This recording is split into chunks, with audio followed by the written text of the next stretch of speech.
I've seen the results of the bombing of hospitals, of schools, of sewage treatment plants. It is appalling. And if you want to know what the people of Palestine, you say that you're speaking on behalf of the people of Palestine.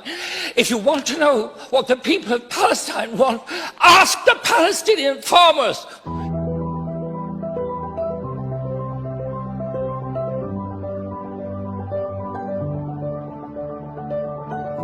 We've seen the most desperate and brutal violations of people's right to protest against injustice, against occupation, against the taking of the very ground from under people. Israel is an apartheid state.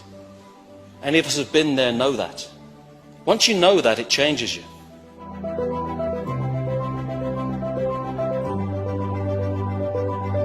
Though these settlements are repeatedly condemned as illegal by the EU, UN and Irish government, they continue to extract valuable natural resources and agricultural produce. These goods are then exported and sold on shelves around the world, including in Ireland, to pay for occupation.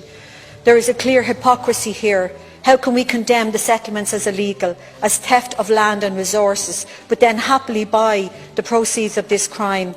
We must be clear on this. Israeli settlements in the West Bank are war crimes. This is what we're dealing with, and I'm amazed at how relaxed people can be about it, as if trading in the proceeds of war crimes is not a big deal.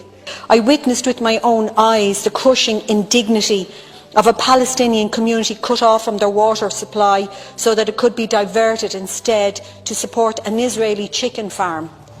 That is horrendous, and the injustice of it will stay with me forever. That commercial settlement built on stolen land beyond international recognised borders is a war crime, and I know I'm repeating myself today. And I'm asking my colleagues across the House today, is the moral response to simply condemn this as illegal, but then ask how much for the eggs? Is there not a deep hypocrisy in that position? For a country that prides itself on upholding humanitarian principles and international law, this is unacceptable, and I believe it's time we stood clearly against this injustice. We are doing commerce with people who are committing war crimes, and I believe that this bill from Senator Francis Black is where we get a chance to break the consensus that has utterly failed the Palestinian people. The case for this bill has become even more compelling, if I may say so, because we've seen appalling atrocities, killing of Palestinian civilians. I raised €55,000 to put in solar energy and water treatment plants, and I saw them being demolished, bombed by the Israelis. That's what happens. There is something rotten in the way democracy is defined and lived, and most importantly, denied.